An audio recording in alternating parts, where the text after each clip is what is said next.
नमस्कार, स्वागत है आपका हमारी खास पेशकश में और मैं हूं नकुल चतुर्वेदी। आज हम अपने खास प्रोग्राम में बात करेंगे उस राजनीति की जिससे आप सभी अनजान हैं। दोस्तों, राजनीति देश में बहुत हुई, कभी राम के नाम पर तो कभी अल्लाह के नाम पर तो कभी हादसों के नाम पर। हमारे देश में राजनीति आम सी बात है, मगर आज हम आपको उस राजनीति के बारे में बताएंगे जो शायद ही किसी ने की हो। आपने नेताओं की राजनीति बहुत देखी होगी, वोटों के लिए बयानबाजी भी बहुत देखी होगी, लेकिन आज देखिए रावण पर राजनीति। राजनीति के कितने पहलू, हादसों पर राजनीति, दंगों पर राजनीति, वोटों पर राजनीति, कहीं राम के नाम पर राजनीति हुई तो कहीं अल्लाह के नाम पर। मगर हम दिखाएंगे राजनीति का एक और पहलू। देखिए रावण पर राजनीति, शाम 7:30 बजे सिर्फ SMBC इनसाइट पर। जी हां, बात ही कुछ ऐसी है जिस पर आप भी सोचने को मजबूर हो जाएंगे। सियासत का ये रंग बिल्कुल हटकर है। यहां हो रही है रावण पर राजनीति और इस राजनीति के सूत्रधार बने हैं शिव पार्वती। कैसे मचा है छत्तीसगढ़ की धरती में शिव का तांडव, कैसे हुई सियासत गर्म, देखिए विशेष रिपोर्ट।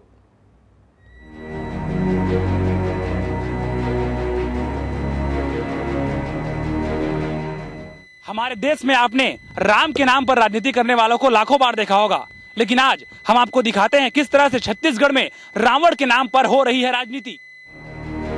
बुराई पर अच्छाई की जीत का पर्व विजयदशमी, प्रभु श्री राम के संकल्प की सफलता का संदेश विजयदशमी। और ये पर्व अब एक नए रूप में भी सामने आ रहा है।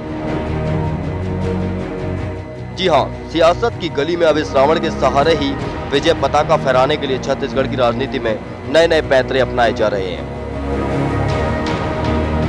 और इन पैंतरों को ठीक से बैठाने के लिए खुद आ गए हैं धरती पर शिव और पार्वती। जी हाँ, ये कलाकार हैं देवों के देव महादेव, शिव यानी मोहित रैना और पार्वती के रूप में पूजा बोस, जो आए थे रायपुर के रावण भाटा में दशहरा उत्सव में शिरकत करने। लेकिन यहाँ राम के गुणगान की जगह छत्तीसगढ़ के मंत्री बृजमोहन अग्रवाल का गुणगान कर बैठे और यहीं से सियासत हो गई गर्म। बृजमोहन जी ने जितना भी यहाँ पे काम किया है वो मुझे सुनने को मिला, मुझे ये पता चला है कि बृजमोहन जी ने रायपुर की संस्कृति को बहुत आगे बढ़ाया है।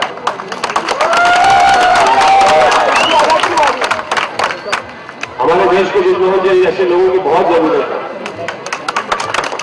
जो यूथ को टारगेट कर सके। यूथ को टारगेट करने के लिए संस्कृति को टारगेट करना बहुत जरूरी है, संस्कृति को आगे में ले जाना बहुत जरूरी है। तो मैं एक बार फिर बृजमोहन जी का धन्यवाद करना चाहूंगा, उन्होंने मुझे मौका दिया यहाँ पे आने का। और मैं सबसे ज्यादा आप सबकी तरफ से भी और मेरी तरफ से भी धन्यवाद कहना चाहती हूँ श्री बृजमोहन अग्रवाल जी को, क्योंकि उन्होंने आपके बारे में इतना सोचा है कि आपको कौन ज्यादा पसंद है, आप किसको ज्यादा चाहते हैं और उन्हें वो दिला के लाए हैं आज। तो आप सभी की तरफ से और मेरे तरफ से उन्हें धन्यवाद कहती हूँ। रावण का वध करने पहुंचे शिव पार्वती ने बृजमोहन अग्रवाल की तारीफ किया कि विपक्ष के हमले तेज हो गए। शहर की महापौर ने पहले तो चुनाव आयोग से इसकी शिकायत की और फिर भाजपा से इस कार्यक्रम के दौरान हुए खर्चे पर जवाब मांगा। रायपुर में आना, उनका कलाकार का रेट अंदाजन यदि 10 लाख रुपए है तो 10 लाख रुपए उस खाते में। दिलीप षडंगी भजन गायक, उसका खर्च 2 लाख रुपए भी बृजमोहन जी के खाते में। आतिशबाजी का अंदाजन खर्च 5 लाख रुपए, वो भी उनके खाते में।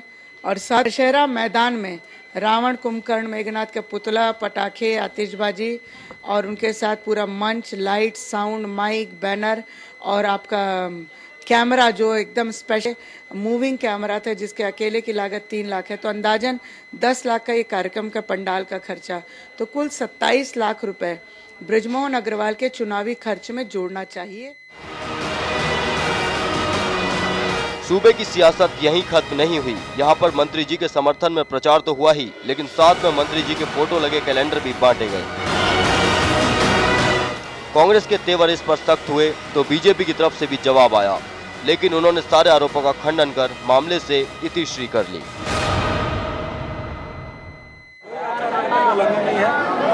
जाना तो चलता रहेगा, आचार संहिता भी अपना काम करेगी, लोगों का आना जाना चलता रहेगा। इसमें कोई बात नहीं। कलाकार बाहर से आए, पैसा तो दिया गया रहा, उनको ऐसा कहना है कांग्रेस का क्या? कोई कलाकार जो अपने से आते हैं, छत्तीसगढ़ की संस्कृति को देखना चाहते हैं, छत्तीसगढ़ की चाहते हैं, तो इसमें बुराई नहीं।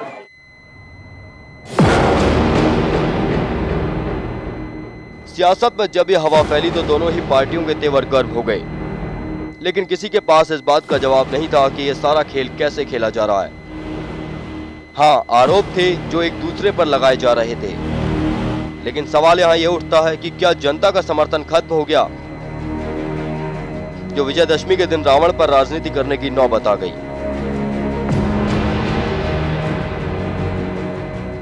एसएमबीसी इनसाइट के लिए रायपुर से योगेश मिश्रा की रिपोर्ट।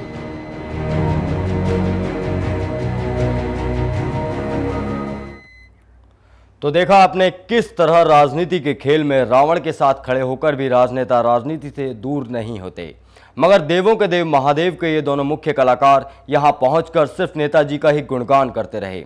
शिव पार्वती यानी मोहित और पूजा को किसने आमंत्रित किया, इसका जवाब मंत्री जी के पास नहीं है। पर ये आए तो आए यहां कैसे, ये भी देखिए हमारी इस रिपोर्ट में।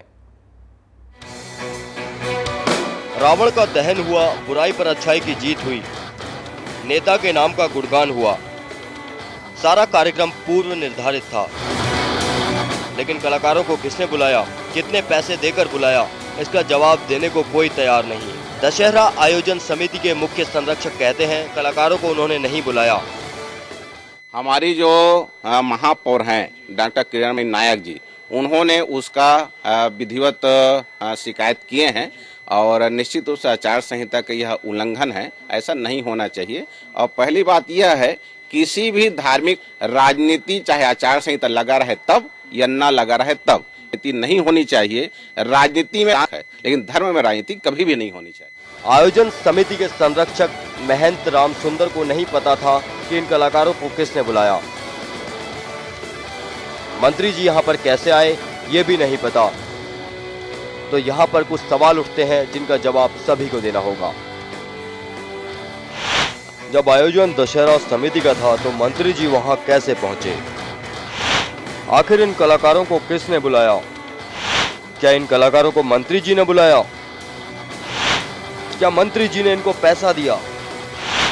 अगर दिया तो मंत्री जी ने इनको कितना पैसा दिया? क्या ये पैसा मंत्री जी ने अपने गुणगान के लिए दिया, या फिर ये सारा खेल पहले से फिक्स था, यानी उत्सव समिति और मंत्री जी का गठजोड़? ये चंद सवाल हैं जो सूबे की राजनीति में भूचाल ला रहे हैं और जनता भी इनका जवाब मांग रही है। और सबसे बड़ा सवाल यहाँ ये उठता है कि ऐसे आयोजनों पर चुनाव आयोग किस तरह की निगरानी कर रहा है। सवाल कई हैं जिनका जवाब अभी नहीं है, लेकिन पर्दे के पीछे क्या सीन है इसको देखने के लिए सभी इंतजार जरूर कर रहे हैं। विजयदशमी के दिन लोग बुराई पर अच्छाई की जीत का जश्न मनाते हैं, इसके साथ ही बुराई खत्म करने की कसम भी खाते हैं। लेकिन इस बार छत्तीसगढ़ में दशहरा का दिन सियासत की भेंट चढ़ चुका है। कांग्रेस जहां बृजमोहन अग्रवाल का प्रचार प्रसार का आरोप लगा रही है, वहीं भाजपा इस पूरे आरोपों को सिरे से नकार रही है। ऐसे में देखने वाली बात है किस तरह से इस पूरे मामले पर चुनाव आयोग क्या कार्रवाई करता है। कैमरा पर्सन विश्व प्रकाश पुरेना के साथ योगेश मिश्रा, एसएमबीसी इनसाइट, रायपुर। तो देखा आपने कि किस तरीके से राजनीति, ये जो कलाकार हैं, जो टीवी कलाकार हैं, इनका प्रयोग किया जा रहा है राजनीति के लिए। इस जानकारी पर हमारे साथ जुड़े हुए हमारे संवाददाता योगेश मिश्रा रायपुर से। जी योगेश, सुन पा रहे हैं आप मुझे? जी हाँ जी योगेश, भगवान शिव और पार्वती देवों के देव महादेव के फेम कलाकार वहां पहुंचे, कैसे पहुंचे इसका कोई पता चला अभी तक? देखिए नकुल, मैं आपको बता दूं, दशहरा उत्सव बड़े जोर शोर के साथ राजधानी के साथ ही पूरे देश में मनाया गया। लेकिन इससे पहले जब शंकर और पार्वती प्रेस कॉन्फ्रेंस में पहुंचे थे, उन्होंने भी वहां भी साफ तौर पे कहा था कि बृजमोहन अग्रवाल जी जो लोक निर्माण विभाग के मंत्री हैं, उन्होंने उनको बुलाया है। उसके अलावा जब दशहरा उत्सव आयोजन वहां पे हुआ रावण भाटा इलाके में, तो वहां पे भी मंच के सामने खड़ा होकर के कलाकारों ने साफ तौर पे कहा कि बृजमोहन अग्रवाल जी की वजह से ही वो वहां पे मौजूद हैं। तो कुल मिलाकर के चूंकि प्रदेश में आदर्श आचार संहिता लग चुकी है, इस वजह से अगर आप किसी प्रत्याशी का या फिर किसी मंत्री अगर आप नाम ले रहे हैं, उनके एक तरह से उनका प्रचार कर रहे हैं कि प्रदेश में विकास हुआ है, शहर में विकास हुआ है, तो निश्चित तौर पर जो विपक्षी पार्टी कांग्रेस है, ये सरकार के साथ ही भाजपा को घेरने के मूड में आ गई है। यही वजह है कि जो शहर की महापौर डॉक्टर किरणमयी नायक है, जो पेशे से वकील भी हैं, वो उन्होंने शिकायत कर दी है निर्वाचन पदाधिकारी के पास में, और फिलहाल उन्होंने 25 लाख रुपए का जो खर्च है वो भाजपा के खाते में जोड़ने की मांग की है। तो कुल मिलाकर के अब यह कह सकते हैं कि प्रदेश में फिलहाल रावण रूपी जो है सियासत है, ये पूरी तरह से गर्म हो चुकी है, और फिलहाल जो प्रदेश के नेता है वो आरोप प्रत्यारोप के दौर से गुजर रहे हैं। योगेश, यहाँ पर एक सवाल है, क्या राजनीति के लिए अब इन कलाकारों का सहारा लेना पड़ेगा नेताओं को? यहाँ पर ये सवाल सबसे बड़ा है क्या? जी हाँ, बिल्कुल। देखिए, मैं आपको बता दूं, दशहरा उत्सव समिति के जो प्रमुख संरक्षक है महंत रामसुंदर दास, उनसे हमारी बात हुई है। उनका स्पष्ट कहना था कि उन्होंने कलाकारों को नहीं बुलाया है, और कलाकारों को किसने बुलाया, क्यों बुलाया, ये उनके समझ में नहीं आया। जी योगेश, आप लाइन पर बने रहे। हमारे साथ इस वक्त बीजेपी नेता बृजमोहन अग्रवाल जी जुड़ चुके हैं। जी बृजमोहन अग्रवाल जी, सुन पा रहे हैं आप मुझे? जी बृजमोहन अग्रवाल जी, आप मुझे सुन पा रहे हैं? हाँ, मैं सुन पा रहा हूँ। जी, ये जो कल ये दशहरा आयोजन हुआ था वहां पर, और वहां पर जो देवों को देव महादेव फेम के कलाकार वहां पहुंचे, इन्हें किसने बुलाया था वहां पर? देखिए, ये कलाकार दशहरा उत्सव समिति ने बुलाया था, और इसमें कोई आचार संहिता का उल्लंघन नहीं है। उन्होंने कोई वोट नहीं मांगा, उन्होंने कोई प्रचार नहीं किया, और जब तक चुनाव के आचार फॉर्म नहीं भरे जाते हैं तब तक इसके ऊपर में किसी भी प्रकार का कोई आचार संहिता का उल्लंघन नहीं है। जब तक बीजेपी या किसी प्रत्याशी के पक्ष में वो वोट देने के लिए नहीं कहते हैं तब तक कोई आचार संहिता का उल्लंघन नहीं है। वो धार्मिक कलाकार हैं, और वो आए और उन्होंने संस्कृति की तारीफ की कि छत्तीसगढ़ की संस्कृति बहुत अच्छी है, और यहाँ पर संस्कृति में बहुत अच्छा काम किया गया है, और ये अच्छाई बुराई के ऊपर में अच्छाई की जीत के रूप में। और जी बृजमोहन जी, यहाँ पर एक सवाल है मेरा कि जो दशहरा कमेटी के जो अध्यक्ष हैं वो बता रहे हैं कि उन्होंने नहीं बुलाया इन्हें, और आप वहां कैसे पहुंचे, तो उन्हें किसने बुलाया आखिर? ये सवाल, बड़ा सवाल है यहाँ पर। नहीं है, वो संरक्षक हैं, दशहरा समिति का आयोजन करने वाली समिति है, और उस समिति ने ही उनको बुलाया है। जी, वो तो साफ तौर पर मना कर रहे हैं कैमरे के आगे कि नहीं, हमने नहीं बुलाया इन्हें। मेरी जानकारी में दशहरा समिति ने ही बुलाया है, और क्योंकि मैं संस्कृति मंत्री हूँ और देश के बड़े बड़े कलाकारों को हम छत्तीसगढ़ में आज से नहीं पिछले 10 सालों से बुला रहे हैं। जी, तो उनका कहना है साफ तौर पर कि उन्होंने नहीं बुलाया उन्हें, जो कलाकार वहां पहुंचे थे, और कलाकार लगातार आपका ही गुणगान कर रहे थे मंच पर खड़े होकर के, इनका बहुत बहुत धन्यवाद, इन्हें वोट दें, ये सारी बातें हो रही थी वहां पर। तो मालूम नहीं है, अगर आपके कैमरे होंगे तो आप पता करिए, उन्होंने वोट देने की बात नहीं की है। अभी हमने कुछ विजुअल्स दिखाए थे, अपने पूरे स्टोरी बनाकर हमने दिखाई थी, उसमें हमने सब कुछ दिखाया था, जो कुछ भी वहां पर हुआ, जो मोहित रैना ने बोला, जो पूजा बोस ने बोला, वो सब कुछ हमारे पास विजुअल्स है, हमने बाकायदा दिखाए थे। अगर आप चाहते हैं तो हम एक बार फिर दिखा देंगे उन विजुअल्स को। दीजिए, आपका उन्होंने कहीं नहीं बोला है इस बात को कि वोट दीजिए, उन्होंने कहीं पर भी नहीं बोला है। जी, उन्होंने कहीं पर, वो बार बार आपका धन्यवाद करता है। तो ये जो आयोजन था, आपने उन्हें बुलाया था वहां पर? हम सरकार के मंत्री हैं, सरकार ने अच्छा काम किया तो धन्यवाद देगा कोई भी। सरकार के मंत्री हैं, सरकार का आदर्श आचार संहिता लग चुकी है, चुनावों की तारीखों का ऐलान हो चुका है, उसके बाद भी जो चुनाव आयोग है बहुत सख्त है। चुनाव आयोग ने साफ तौर पर कह चुके हैं कि कोई भी नेता धार्मिक कार्यक्रमों में आयोजन नहीं, किसी शिरकत नहीं लेगा, बस उसके बावजूद भी ये हो रहा है वहां पर। आपको कुछ जानकारी नहीं है, मुझे लगता है आदर्श आचार संहिता में वोट नहीं मांगा जा सकता। आप बृजमोहन जी, आप एक सेकंड लाइन पर रहिए। हमारे साथ घनश्याम राजू तिवारी जी जुड़ चुके हैं, कांग्रेस के प्रवक्ता। आप जी, घनश्याम जी सुन पा रहे हैं आप मुझे? हाँ बिल्कुल, आवाज आ रही है। जी हाँ, ये दशहरे पर जो आयोजन हुआ, ये देवों के देव महादेव फेम कलाकारों को वहां पर बुलाया गया, क्या था ये पूरा मामला, आप बताएंगे इस बारे में कुछ? देखिए, कांग्रेस ने इस बात को लेकर चुनाव आयोग से शिकायत की है कि इस प्रकार के आचार संहिता के बाद किसी भी प्रकार का राजनीतिक लाभ लेने का कार्य अगर कोई पार्टी करती है तो वो आचार संहिता के दायरे में आती है, उल्लंघन के दायरे में आती है।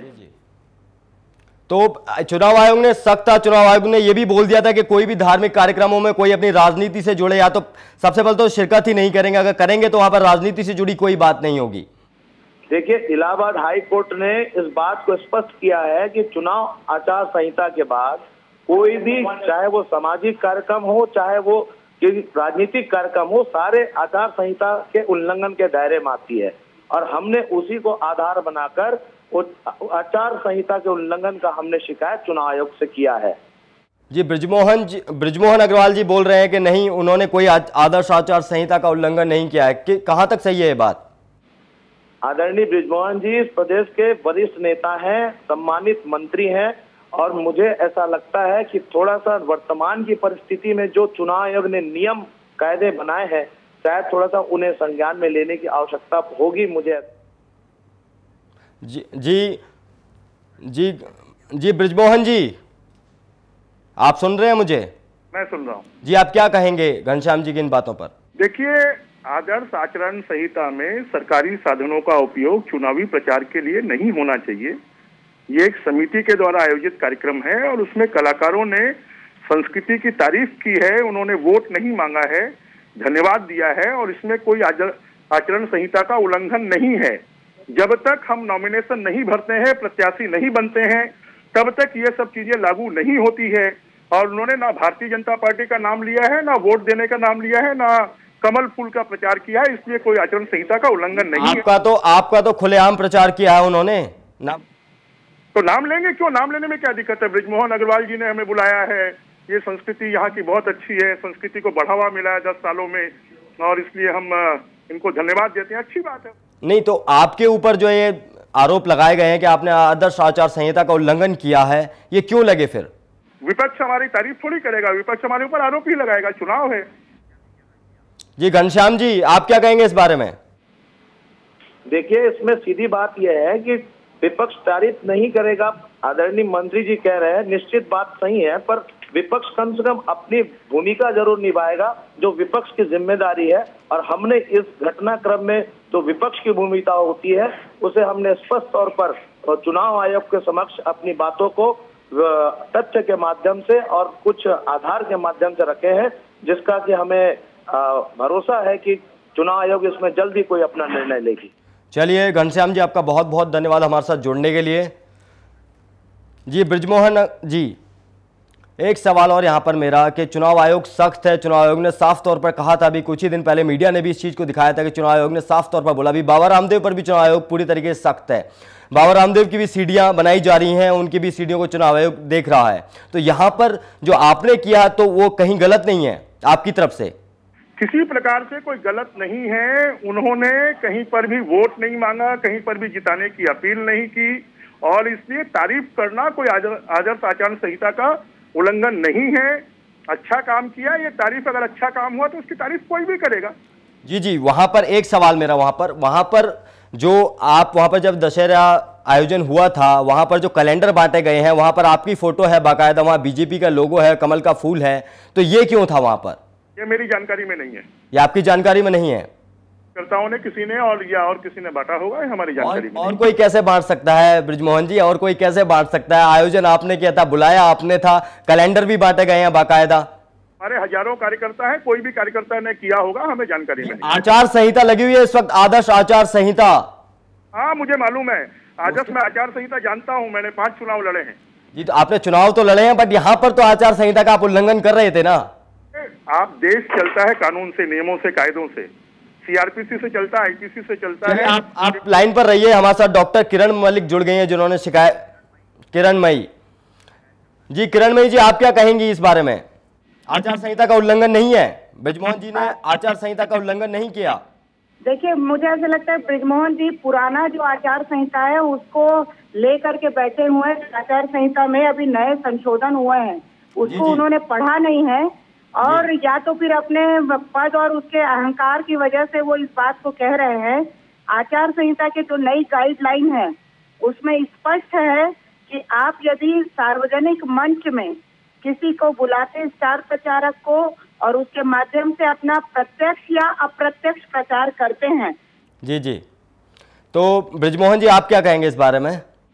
कोई ना प्रत्यक्ष प्रचार हुआ है, ना प्रत्यक्ष प्रचार हुआ है, इसमें सीधा सीधा यहाँ की संस्कृति की तारीफ की गई है। जी, संस्कृति की तारीफ हुई है, बट वहाँ पर कैलेंडर जो बांटे गए हैं उनमें आपकी फोटो है, 127 से जुड़ी है, उसको भी मैंने पढ़ा है, और उसके माध्यम से आचार संहिता का किसी प्रकार से कोई उल्लंघन नहीं है।